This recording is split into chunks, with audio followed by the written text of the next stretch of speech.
I'm ready, wild man. You see, I'll be ready. You see, I'll be ready. You see, I'll be ready. Ready to YouTube. He wasn't ready. He got killed. Well, he didn't expect the guy to catch his arrow. That is true. For some reason, I thought he lived, but not only did the guy catch his arrow, that's the weapon he took in there was a bow and arrow. Well, he's supposed to go hunting that night. Him and the janitor were going hunting, I think. He stabbed him with the arrow. How do I remember that? Because the movie's great. And then he shoved that arrow up his ass, threw him off a banister. It's like the steps in Batman '89 Batman. He threw him down. That whole movie's great. I wish they'd remake it. Maybe they did. I don't know. Final exam. Blake, every time I get on YouTube, you got the subscription or whatever you're subscribed to tab on the thing. Yeah. And I click on it and I see the same edit over and over and over. Sounds like you need to make some changes in your life. Everybody, they can't let it go. It's Halloween over and over and over. Watch-alongs, breaking it down, defending it. Trivia. You can't get away from it. It makes me sick. People can't come up with better ideas, Blake, than this.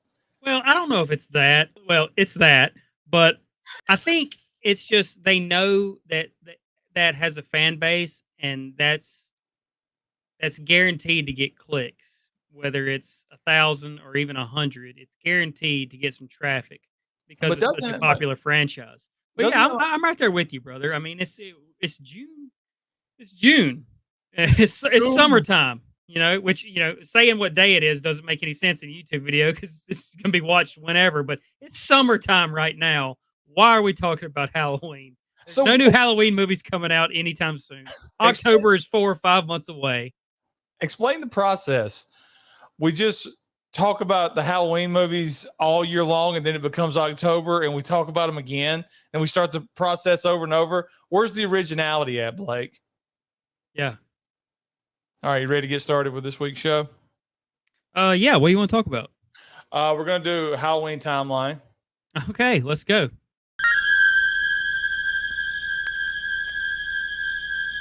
He's Blake. I'm Ronnie. All the good names are taken podcast. And today we're tackling a subject that nobody else on YouTube is tackling. We're going to discuss the Halloween timeline, the many timelines of Halloween, and which one we think is the best. Blake, I think you're the best. I do feel like the best sometimes, and then sometimes I don't feel like the best because how could I be the best if you're the best? You know what I'm saying? Speaking of the best, I need to trade in, this may be a humble brag, can I trade in this 3X beautiful ATG and AT shirt and just get a 1X, Ronnie? I got you. Can you take me to the warehouse and I'll get another one? We'll go by the warehouse. I was digging through the closet and I needed something to dry the dog off with, and I found 1XL, and I haven't dried the dog off yet, so I'll let you have it. You give me that one, and I'll wipe the dog's ass with it, edit, and dry it off. We sent most of our shirts that didn't sell to Ethiopia. Right. Or was it the Ukraine? We sent them to Ukraine. I mean, they already took most of our shit anyway. So, Blake, it's really simple what we're going to do. We're going to go through Ukraine got ATG and AT shirts and Philadelphia Eagle shirts, Ronnie. Super Bowl champ Eagle shirts. How great would it be if you look out there on the front lines and you see somebody blasting away with the military helmet and an ATG and AT shirt on? I mean, it would be good for the brand for sure. It would. People would be like, what's this shirt? Or like if somebody just got blew apart wearing a ATG and AT shirt. We would get lots of traffic up until they clicked on the video and saw what we were. Then it'd be over with. All right, let's get into it because we don't want this crap to last forever, Blake. The Halloween franchise, we love it. We've said that on many occasions. Apparently, everybody on YouTube loves it because it's all they talk about. So, hey, can I ask you a question? Speaking of that, yes. Since we've started this YouTube venture, yes, has it devalued any movie franchise for you? I was Um, about to say Halloween franchise has been devalued, and it's all YouTube's fault. well, Is if that nuts? it's not nuts. The reason it hasn't devalued it for me is because I really don't care what anybody else has to say. But I am tired of seeing it, if that makes sense. But I mean, why are we doing this video? You don't care what anyone else has to say. What a narcissist. I only care about my opinion. You sound like every other YouTuber. No, it's not that. I mean, I will say this. I'm I right, do- you're wrong. I do enjoy watching everybody talk about Halloween because I learned something new with every video I watch. I mean, some of these people, they're like so into it. They know who made the mask and the 17 different actors that played Michael in a certain movie. I mean, all I know is Nick Castle and St. Jude Courtney that was in this last one. I mean, and the fat one in part 6. That's all I know. So I do get a lot of fascinating information from people, and I do like respect the fact that people love this so much that they're willing to like have zero life and just dig into it and try to, come up with new things to talk about with it. Yeah, I don't respect none of that. All the complaining, all the complaining, it. and we're pressing to get into it. I cannot get into it. I'm so sick of everyone saying that Halloween Ends is the worst movie in the franchise. Oh, you want to go straight into that? We got to wait. We got to make our way through the timeline, Blake. Save it. Here's what I want to talk about. How dumb are horror fans? Or just Okay. movie fans in general? Because Scratch that. Who's dumber, Ronnie? Wrestling fans or horror fans? wrestling fans are dumber. You know, But we're both. horror fans are right there. And maybe it's just like the general public that I should be asking, how dumb are they? Because it's so much confusion with these different timelines in the Halloween franchise, and there shouldn't be.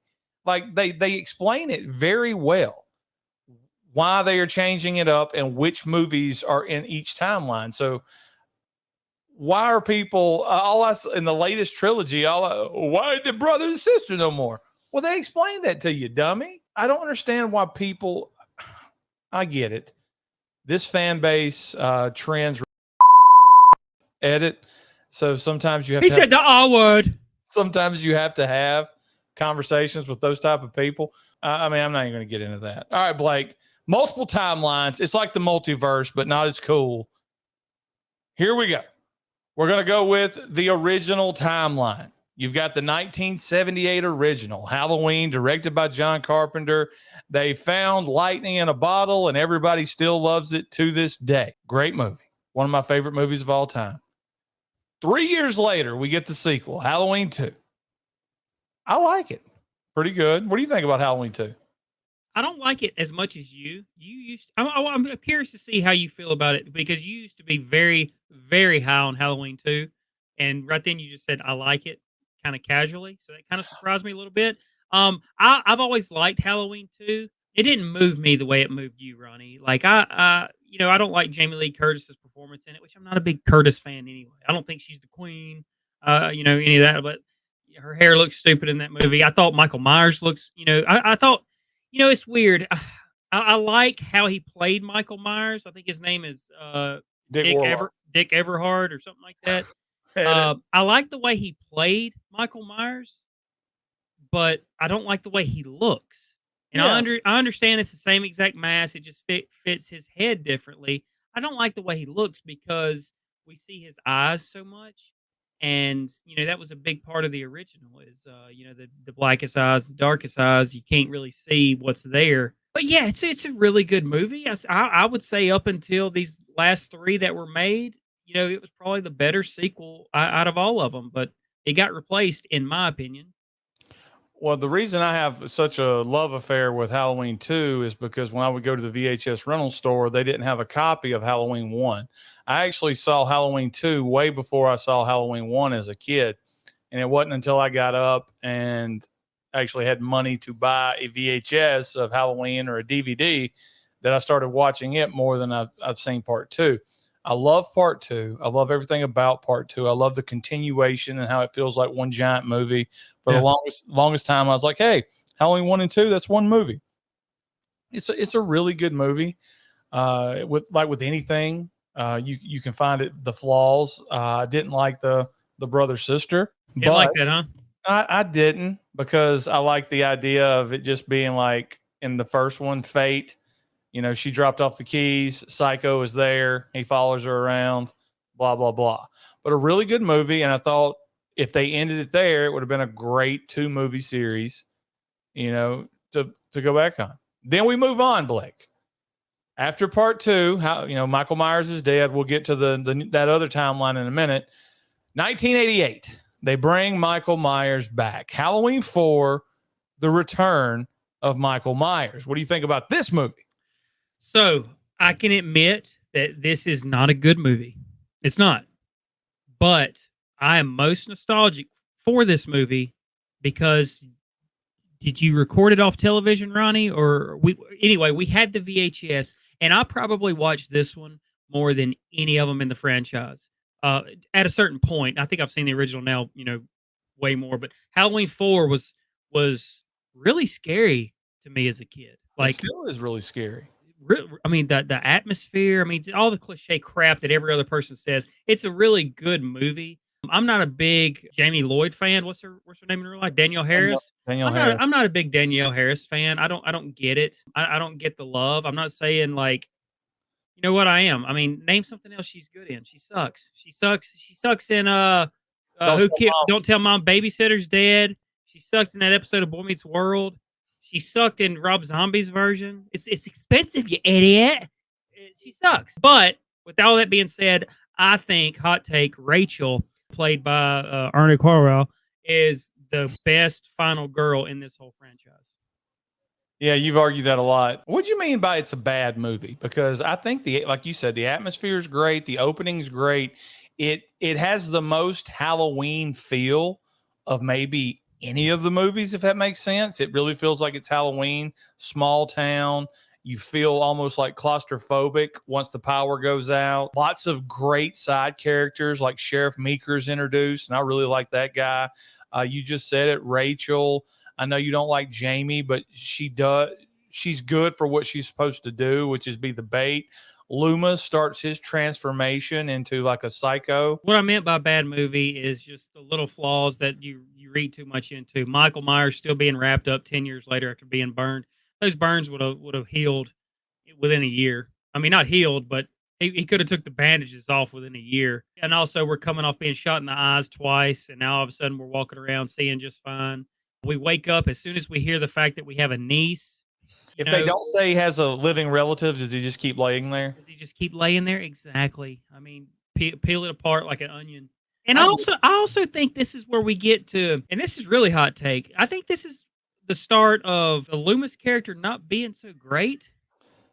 And I know that's everyone, including you, is going to disagree, because the reason Loomis evolves into this is because nobody believed him and everything he said is coming true. Now that I'm saying it out loud, it does make sense, but I so much prefer the calm Loomis from 1 and 2 over 4, 5, and 6. All right, moving on to part 5. A year later, 1989. I thought we were getting the same as Halloween 1 and 2. This is another movie we copied onto a blank VHS tape and watched over and over and over again from old satellite. Picks up right when part 4 left off. You get to see how he survived. You also get to see the town threw dynamite down in the hole to blow him up. Very cool. We get the 1 year wait. He falls in there with some hobo hermit and lays there for a year. We're not going to get into the fact that he used the bathroom. Did the old man wipe his tail? He wakes up a year later. He's got some kind of psychic link with Jamie, who, after stabbing her foster mom in the last one, has been in a crazy house. And for some reason, Rachel still has something to do with her. That's a good point. That's a good point, because they were only stepsisters for what, a year? Yeah. I mean, and they leave you at the end of part 4 thinking that she just killed her foster mom, and she's standing at the top of the steps, and Loomis has a full psychotic break trying to shoot Jamie while Meeker has to wrestle him down, and he picks up in this one right where he left off. He's insane. It's full. Got to stop the monster that he probably feels like he helped create. Michael is roaming around in a new mask. He has smooth skin. He's killing people. Got a Rachel new tattoo. He went and got inked up too at some point. Rachel gets killed right away. To I guess set the stage that nobody's safe. Huge mistake. You can argue that. That's a video for another time. And then it all ends at the Tower Farm with Party and Tina, who's one of the most annoying characters of the franchise. Michael gets captured by Loomis. Loomis tranks him. Big, huge metal net over the top. Beats him with a 2x4 like Jim Duggan until he's down and out. You see Michael in an actual jail cell. Meeker's got him. They're going to transport him back to the crazy house. And a lot of people don't like the fact that you see Michael kneel down, playing with the chains. What do you think he did when he was in the crazy house before he broke out? It's another movie. It's similar in tone to part 4, but the characters aren't as good as the characters in part 4, if that makes sense, Blake. Yeah, it makes perfect sense. And that's what I was about to say. Absolutely no character development in this one. Once Rachel dies, you do not care about anyone in this movie. I mean, you care about Jamie, but she's insufferable in this movie with the not being able to speak and it's ridiculous. And Loomis is over the top. It's tough. They're taking him to jail before a mysterious man in black shows up with a Tommy gun like it's 1940 at the end of it and kills everybody in the police station and uses, I guess, dynamite to blow him out of the jail cell. And he's gone at the end with Jamie saying, no. Cue up the music. Now we move on to part 6, Blake, the last movie in this timeline. And I'll let you take it away. This is the worst movie in the whole franchise. The worst movie, Ronnie. I've heard so much complaining about the latest Halloween Ends, and you want to talk about Rob Zombie's movie. I'm going to say one sentence, and I dare anybody out there to argue against it. Michael Myers has sex in this movie. Yep. With his niece. Name an argument. No, leave that part out. Michael Myers has sex in this movie. Name an argument that any other movie is worse over that. I You can't. All right, and when you do, I'm going to say, okay, Michael Myers has sex with his niece. They've turned Michael Myers into a child molester. And not a child molester. What's it called? Incest? Yeah. They've turned Michael Myers into an incestual killer.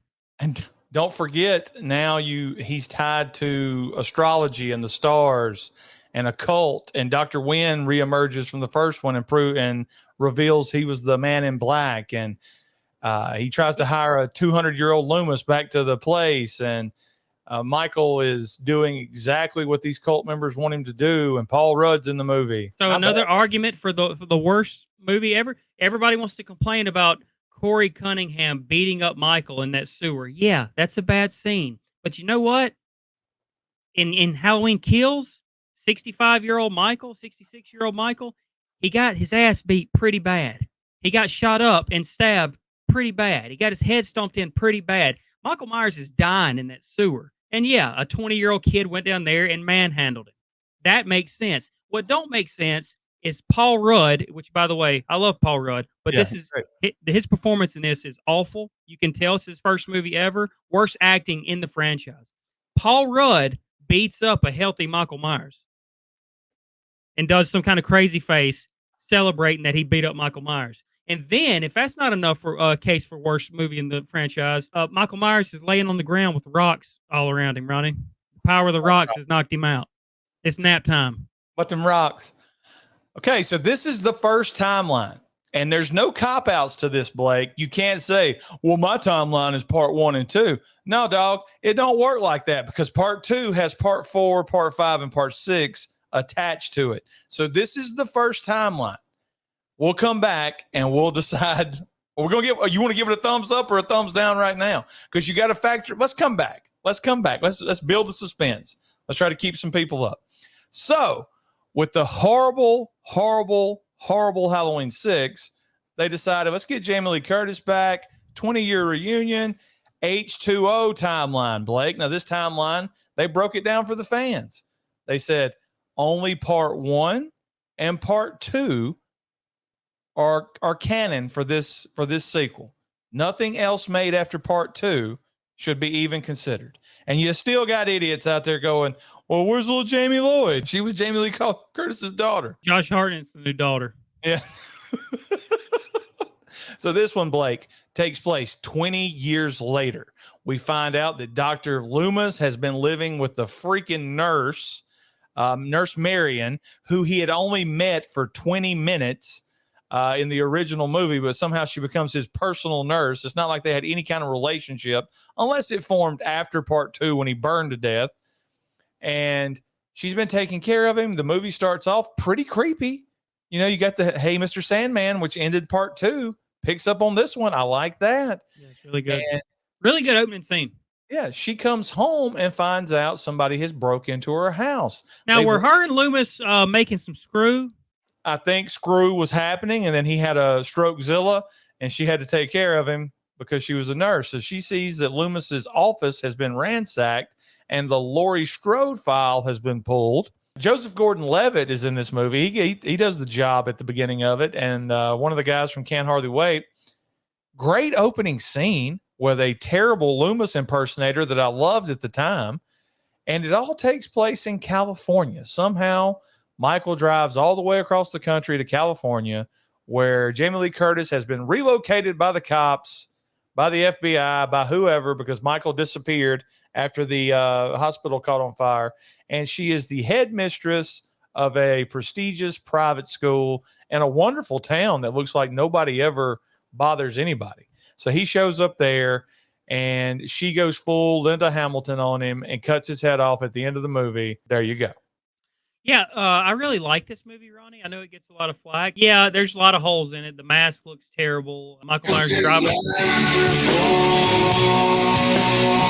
I'm sorry I had to do that. The music, the soundtrack is terrible, which is sad for a Halloween movie. But yeah, him driving across California is absolutely ridiculous. Driving all the way across California wearing the mask. I mean, but I will say this as a positive. I think the trauma that Jamie Lee portrays in this movie is better than any other rendition, whether it's 2018, 2019. I love the way she handles being an alcoholic in this one. I love the way she deals with it.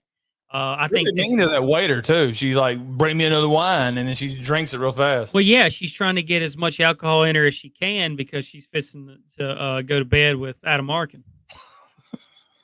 That's really she's trying to hide her alcoholism, and she ain't got time to mess around with this dweeb of a waiter, because we all know, we learned from Zach Cherry, waiting's not a real job. That's what he said. Yeah.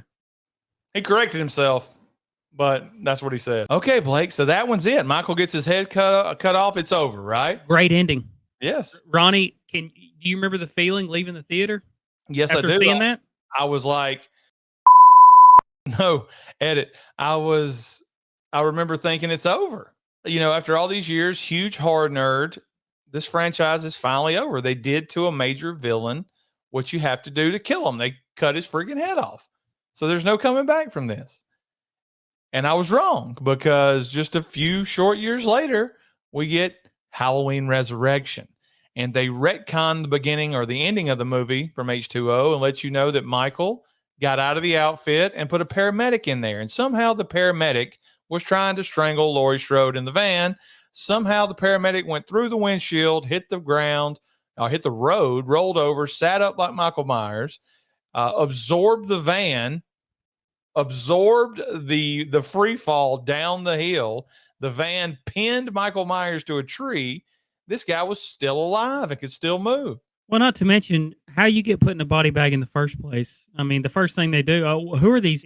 Are we the ambulance? Are we the MServe people, Ronnie? Are we the paramedics checking the pulse? This one's dead. He was alive. That is true. I didn't think about that. They put him in a body bag, load him in a paddy wagon. Maybe you could make the argument that he got up after they zipped him in. The real Michael Myers got up and took a paramedic and put him in there. No, that's not what happened according to the flashback, Ronnie. Oh, well, I hadn't seen that movie in forever. And isn't the guy he replaces him with, isn't that the twin cop from Terminator 2? It sort of looks like him. It might be him, but I don't think it is. But I'm not really sure. He's not him. He's not him. Movie picks up, and Laurie Strode is back she's in an insane asylum. She's been waiting for Michael to come to her. Her hair's all ragged like the Blair Witch. Michael shows up. They have a big brawl on the top of the the psychiatric ward. She catches him in one of those things that they caught the good-looking guy in Friday 13th Part 2 in. Yeah, we Mark, we kind of get a hint of the 2018 the new trilogy Lori in this one as far as she's waiting for him and setting traps, but ultimately her stupidity causes her to die. And somehow he knows that the guy that he put in the mask did this right here because he pulls that gimmick to get her to have to walk over and check to see if it's really Michael Myers. He grabs her, stabs her, and then she says, "I'll see you in hell." What is Michael? Okay, Ronnie, what's the time frame from H2O to Resurrection? Yes. So what does Michael do? Is Michael just hanging out in California? Yeah. He goes back inside the psychiatric ward, and there's a fat guy that's reading off all the facts about what Michael Myers has killed. And they're all wrong facts because, once again, we don't do the research of how many people Michael has killed. And he just hands the fat guy the knife and walks off. So it makes it look like the fat guy killed Laurie Strode. Or it's like he's done killing. And now he can go back and get a job. That could be it too. But it was a really cool, calculative move to make him not want to look for him anymore. You know, he's supposedly dead, even though he's not. They pulled the mask off the paramedic and saw that. This just leads them to believe that a crazy killed Laurie Strode in the crazy house. Let's just case closed. Don't worry about it. Up until this point, it's pretty good, unless you don't like the fact that Laurie Strode's dead. I mean, it's pretty cool opening. It shows that Michael is intelligent, super intelligent, to frame the fat guy and just leave out of there. I think the problem most people have with this movie is the Dangertainment reality show in the Myers house. And Michael's been living in the sewer underneath the Myers house since he killed Laurie. And he comes out, and one by one, he kills all these people that are doing this reality show. And I think the biggest complaint most people have in this movie is the fact that Busta Rhymes talks to him like he's an idiot when they're both dressed up like Michael Myers, and Michael Myers walks off instead of killing him. And that's a simple argument. You just got to say Michael has shown in this movie that he's calculated, whatever. Cool. Calculator. And he just went to go kill Tyra Banks. Then he was going to come back and kill Freddy. All right. You don't have to take it personally because somebody called Michael Myers a dumbass. This movie sucks, Ronnie. Well, look, I'm not defending the movie. The movie's awful, Blake. The movie is awful. I agree 100%. The only redeeming factor about this movie is the young kid that's trying to catfish the college girl and Decker. And Decker. This dude was catfishing before it was a show on MTV. I love it, man. And he helps her survive. So he probably got a little. I doubt it. I mean, he was in third grade. So that movie ends with Michael getting his balls electrocuted and beaten up by Karate Freddy, Busta Rhymes. That ends this timeline, Blake. So this timeline consists of Halloween 2, both great movies, H2O, which me and you agree is a good movie, and then Resurrection that drags it down. Now, let's head to the Rob Zombie timeline. Rob Zombie, fresh off of, what was his movie? House of a Thousand Corpses. Devil's Rejects. They give him a chance, and he makes his own white trash Michael Myers movie, which the beginning of it, the hook for everybody was you get to see Michael Myers as a kid. You get to see what actually caused Michael Myers to go crazy, which is a big argument for most people. It is, Ronnie. The first time I watched this movie, just like I do any Halloween movie, I came away saying, I love it. I love that he took a chance. I love that he did this. And I love that half the movie takes place with Michael as a kid, and we don't even get to adult Michael till like over an hour into it. Man, it's so, and then, you sit back and you think about it and you watch it again and you realize that it just ruins everything that makes Halloween 78 and 81 so good. Yep. We're not supposed to feel any sympathy toward a killer at all. And tell me why you're not rooting for Michael in this franchise, in this series, the 2007, 2009. I mean, he grew up in the worst possible family, terribly bullied at home, terribly bullied at school, and just never stood a chance. And then he finally has a psychotic breakdown where he stops speaking and he goes from there. You know, he pretty much kills his whole family except for his mother and his baby sister. He goes to the sane asylum. He kills more people as kids, which is I was a friend of you, Mikey. which was a nice little twist. No, I'm talking about the nurse that he killed as a kid. Oh, And then, you know, we fast forward, I don't know, 15, 20 years later. Rob Zombie changes it up a bit. He's not 21 years old, but we also get 7'5" Michael Myers. And this was the start of all of our killers. When we remake these movies, all of our killers have to be over 7 foot. They have to be 300 pounds. I don't get it. Why is Jason taller than the corn in Jason vs. Freddy? Why is Michael Myers walking down the road bigger than the trees in Haddonfield? I don't get it. It defeats the purpose of Michael lurking around Haddonfield all day because at 6'10", you can't lurk around anywhere. It's like the Big Show walking around trying not to be seen. Yeah, it's stupid. It's really, really stupid. So she blasts him in the face at the end of this. I mean, I guess you could say Malcolm McDowell is decent as Loomis in this movie. Disagree. Okay, well, I mean, I didn't think he was that terrible. I mean, before we even get to part 2, the MVP of the Rob Zombie reboot timeline is Chucky. Brad Dourif. Yeah. Brad Dourif is the MVP. He's the best actor. He's the best character. And he really, as we get into part 2, which I thought, I'm one of those rare people that don't think part 2 is as bad as everybody says, because Sherry Moon Zombie doesn't bother me that much. The white horse stuff doesn't bother me that much because they did a good job at the beginning of it of explaining, hey, most psychotics, when they have their breaks, say they see a white horse. So that's just setting up. Michael sees the white horse all the time. And at the end of it, Laurie sees the white. So yeah. I got a hot take, and it's not original. I got it from Pat, our boys over there at the Collector. I think Brad. Channel name, by the way, they should just call the channel name the Collector. That's really cool, ain't it? Yeah. Trademark that, Ronnie. I can't use it now. We just trademarked it. Brad Dourif is a better bracket than the original. Oh, without a doubt, Blake. Without a doubt, he is the essential bracket. He doesn't fall victim of the vulgar writing from Rob Zombie. He's a regular guy. In part 2, he's just trying to take care of these 2 girls who have been traumatized by almost being killed. He's in the middle of their fights and they hate each other, and he's moved them off so nobody can find them. And he's dealing with the trauma. They're dealing with the trauma. This is one of the better movies that show what would happen after something like this occurred in someone's life. They're just going to go off the deep end, most likely. Loomis is a completely 180-degree different character. He's hunting fame in this movie. He's hanging out with Weird Al on the show where they tried to cancel the Walking Dead guy. And then at the end of it, there's like Starfish. There's like a 50 different endings. I don't know which ending is the real ending. There's so many special editions, but they all end up dying or they all end up living, depending on which version you saw.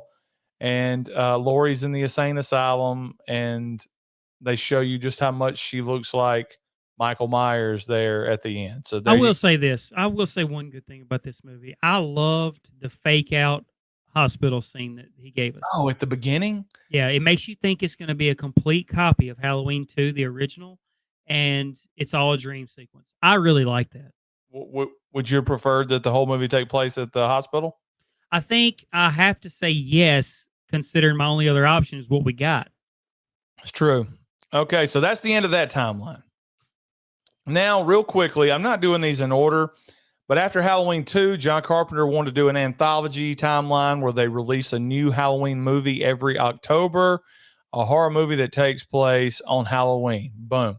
So we get Halloween 3, Season of the Witch. I really like this movie. Tom Atkins, robots, leprechauns. Is leprechaun or warlock, whatever it is. They stole Stonehenge. Tom Atkins is screwing a robot. It's a really weird movie with a Carpenter ending. Stop it.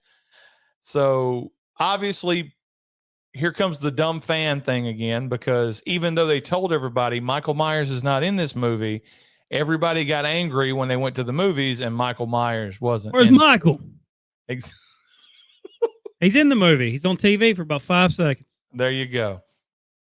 Wasn't well received at the time. Everybody loves it pretty much now. Sounds familiar. Sounds familiar about another recent Halloween movie, huh, Ron? Yeah. So here we go, Blake. David Gordon Green, Danny McBride, and everybody heard Danny McBride was writing a Halloween movie, and they went insane. Was I the only person excited about that? I loved it. I mean, these people do understand that these people can write something other than Eastbound and Down. A new timeline, Blake. This one would follow only the original movie. Halloween 1 takes place. They let us know that the events are 40 years after the original Halloween. No sequels are canon in this timeline. And they even had to, in the trailer, put, wasn't it your grandma's brother? No, that's just something they made up. So they're trying to get to the fans in the trailer. This is completely new. Laurie Strode, for 40 years, has been preparing for Michael Myers to return to get her. Ronnie, I absolutely loved. You and I went to see 2018 in the theater, and we both left loving this movie. We thought it was a 9 out of 10. It was almost perfect. We didn't like the Sartain stuff. We didn't like Julian's comedy while his babysitter's getting killed. We thought that was way out of place at that moment. But other than that, James Hughes Courtney, there's an argument that he is the second best Michael Myers. In my opinion, he is, without a doubt. There's an argument he might be the best. The way he plays it is almost flawless. I love the subtle shots, the blurry shots of Michael's face when he's unmasked. You can see that he's unmasked, but you really can't get an idea of what he looks like. I love that. Gosh, that's great. I love the idea that he's not after Laurie Strode. That was my favorite part. He's just out. He's just out and about. I wish they could have got what they wanted to begin with instead of having to break it up like they did. Yes. Because we'll never know. No, you could tell that there's something there. The idea was there, and they didn't get everything they needed, or they didn't get everything approved that they wanted to get approved. And these 3 movies is what we got, and I'm very happy with all 3 movies. I liked how he finished his story. Was it perfect? No, but this is what bothers me, Ronnie, is after every single movie, you and I watched hundreds of videos on YouTube of people predicting, well, what is this going to be? What's this radio tower going to be? What's this bridge? What's this billboard all about? Are they going to address, is he human, or is he, well, after Halloween Kills, he can't be, he's got to be supernatural or whatever. And then everyone's reaction is the same reaction my 2 daughters have. I didn't get what I wanted. Ronnie, they didn't give me what I wanted, and now I'm unhappy about it. It's still not a bad trilogy. Dude, it's not. I've got so many video ideas, but it's hard to do them right now because everybody's doing Halloween Ends videos and Halloween Kill. I've got so many videos that I want me and you to do that talk about this trilogy. I'm not going to get into it right now, but you just sparked, a bunch of ideas that I've had that we've been sitting on. What could have been? Because originally they wanted, David Gordon Green said him and Danny McBride wanted to make 2 movies back to back, but the studio would not go for it because they didn't know if this one was going to make any money based off of what Rob Zombie did to the franchise. And if they had their original plan, it would have been 2 movies back to back. The first one would have made a ton of money and it would have led right into the other movie. It was after this one made $1 billion, $500 million, whatever it made, $300 or $400 million. I think it was more like $250 million, whatever. A lot of money. Yeah. That they decided, hey, let's make a trilogy. And we're going to have the trilogy all on the same night. So Halloween 2018, when we did our audio podcast, I told you I thought it was the most perfect Halloween movie since the original. And I told you, like you have already said, the 2 things I didn't like were the Sartain twist, and I didn't like Julian. And after reflecting today, I can say this. We watched it in the movie theater. When Julian says, oh, edit, and runs out, that's not meant to be comedic. We were just in a theater, and I think a bunch of people were in the theater that they thought that was hilarious. I don't think the edit was meant to be funny, because as he's running down the stairs, he's like, "Don't go up there, Dave. You're going to die," as he runs out. I think everybody took the child cursing as comedy, and it caught them in that moment, that serious moment, that they all started laughing. But I don't think they intended that to be funny, because as much as Julian loved Vicky, he ran out of there scared to death. It wasn't meant to be funny. I think the audience reaction in the theater may have ruined that part of the movie for us, Blake. That's a very good point, Ronnie. But my argument is, why does he have to say that? Just let him scream. Let him scream and run. Then you don't get that react. You know what I'm saying? Like, I get what you're saying. This is like how a modern kid would react. Yeah. You know, because everybody uses foul language now. But You use foul language in front of a lady. You use foul language in front of a lady. I think one of the few complaints I had coming out of this movie was, how come Cameron didn't get what was coming to him? You know? Yeah.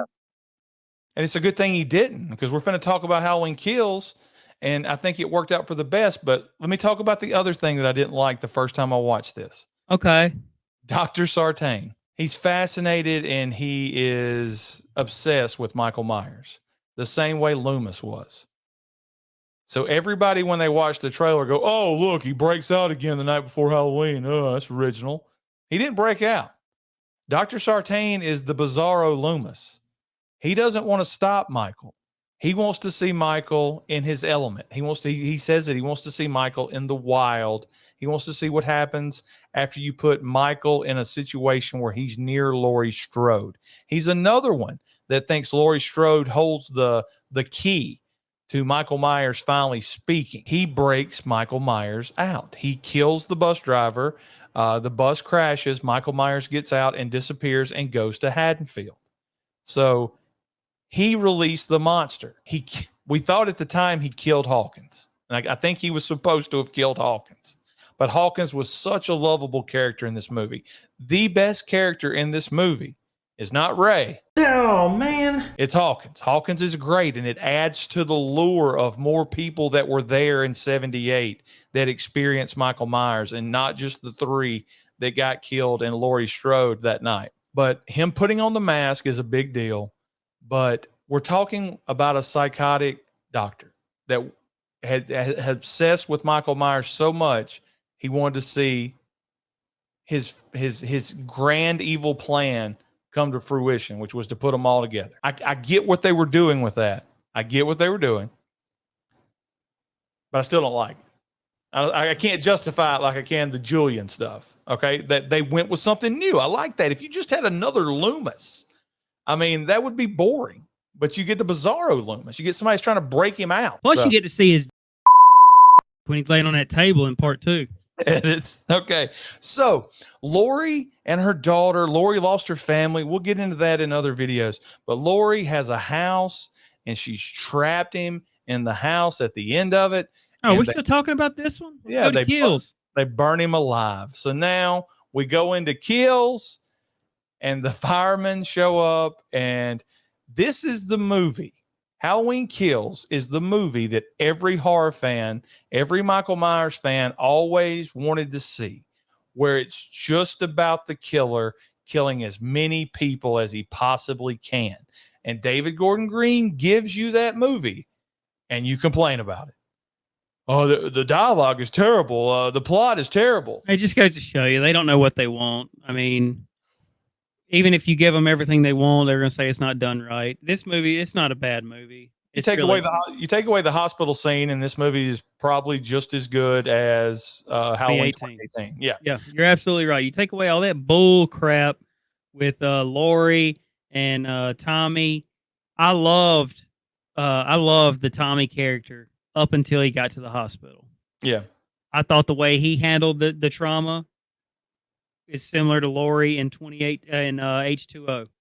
I loved his story at the beginning when he's at that bar and he's on the stage telling that story. I loved that, and I loved how it cuts to wherever. Cheers to Laurie, wherever she's at, and it cuts to her. I thought that was brilliant.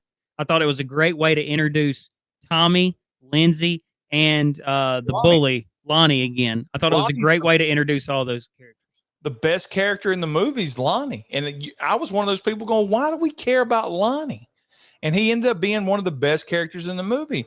And not to mention, they retconned it so that Hawkins would live, and we get the flashback to 78. Now, I saw hundreds of channels complaining that they were going to have flashbacks to 78 and Yep. how it could possibly ruin the original.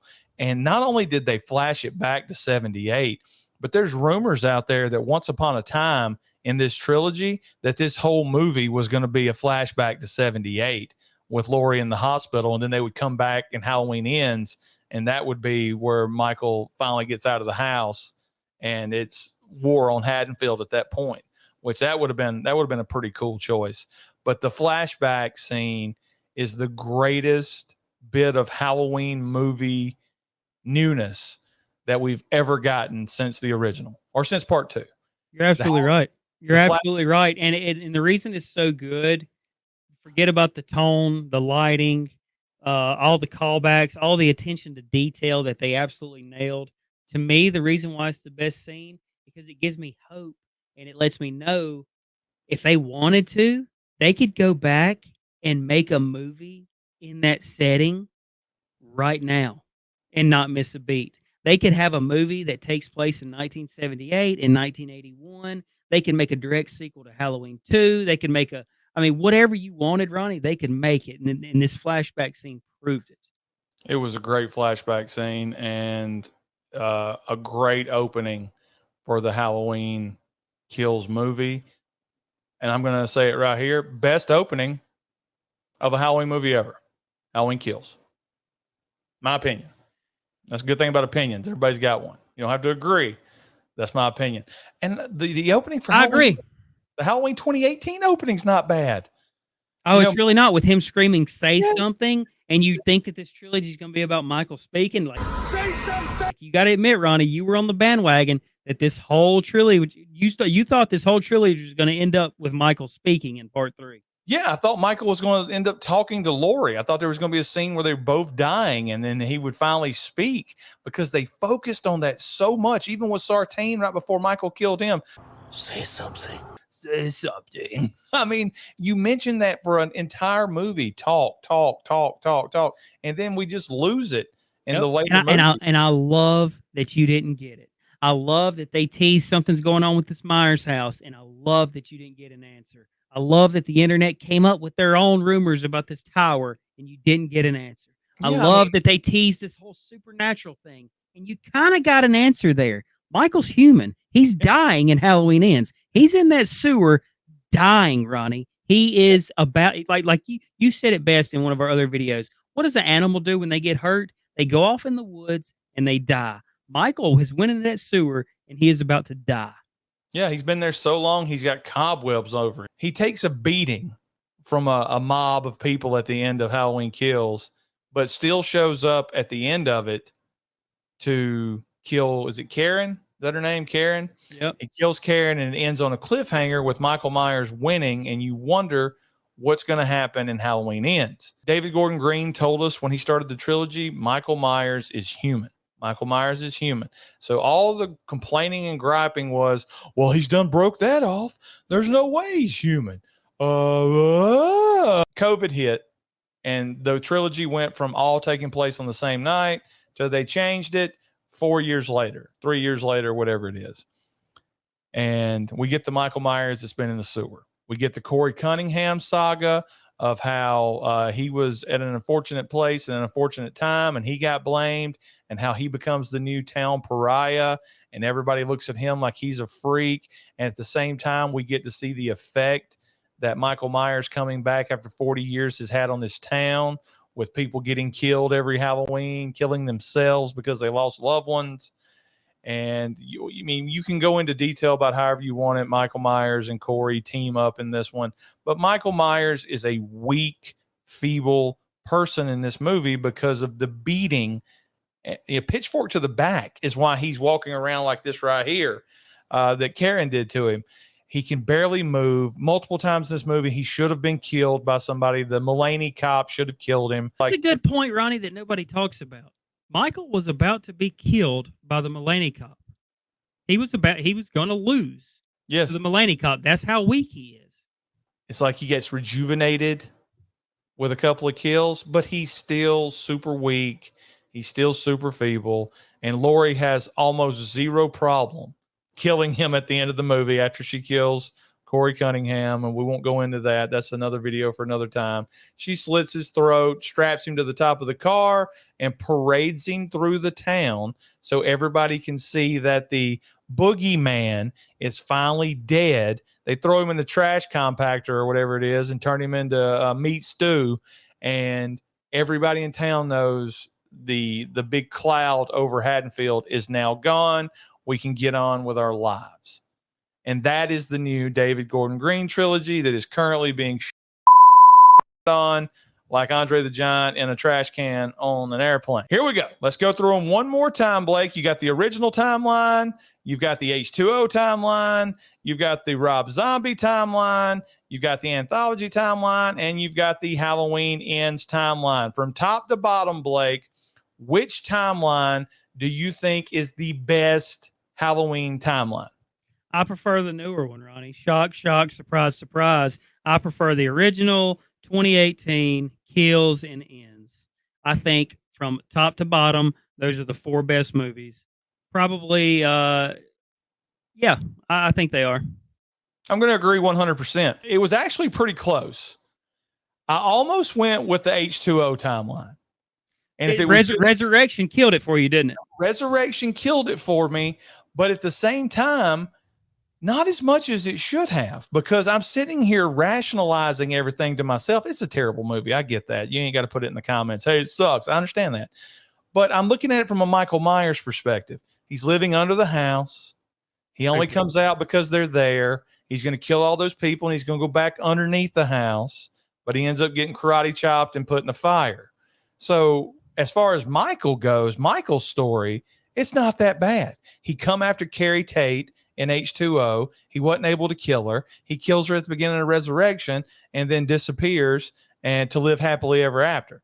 But I'm going with the Halloween Ends timeline. I'm going with the original and then the new trilogy that came out, because I think pound for pound in the future, these are going to be 4 legit elite movies. I think Once Upon a Time, once we start getting some new sequels, Blake, everybody's going to look back at David Gordon Green and go, we're sorry. You gave us 3 interesting Halloween movies. Now, Halloween Kills, the dialogue is terrible. Yeah. But I think as time goes on, Blake, and I'm not ready to make that decision right now, but as time goes on, I'm thinking Halloween Kills is going to be my favorite out of these 3 movies. And it's strictly for the flashback scene, I'm sure. Flashback scene and the way Michael Myers is portrayed in this movie. Yeah. Everybody likes to call him the boogeyman and like he's just killing to kill. But in this movie, David Gordon Green gives him joy in these killings. You know, in the original, he's breathing heavy whenever he's, attacking everybody. He's breathing heavy because he's excited that he's killing somebody. He enjoys this. So when you get to see like the artistic side, they delved into that in Halloween Kills, the artistic side of Michael Myers as he's cutting up Lenny from the John Larroquette Show. And he's like trying to choose what knife he's going to put in his back. And he leaves the old edit alive as he walks out. I loved her cameo in Ends too, by the way. She's just sitting there in a wheelchair like an idiot. Mm-hmm. But I loved how they showed everyone he enjoys this. And he loves killing. He's not killing he's killing to kill, but he's killing because he's psychotic and he enjoys it. And he don't care who it is. Halloween Kills, he also kills children in this new trilogy. He kills children. So nobody is safe. And that's always scarier to me whenever the bad guy kills everyone of all ages. So we both agree, Blake, the Halloween Ends timeline, David Gordon Green in the original, is the best Halloween timeline out of all the timelines that we get. In the comments, guys, tell us what is your favorite Halloween timeline. And no, you can't pick and choose. You have to choose the official timelines as they were portrayed in this video. What is your favorite timeline? Tell us why. Defend it. What'd you think about our choices? And like, subscribe, Join us on Patreon if you want some extra content. We'll be pumping out videos. Michael Myers wasn't even in Halloween Ends by 10 minutes. Ronnie, We'll see you guys. Hold on. I got to look. you better not watch the original then, because he's not in that one either.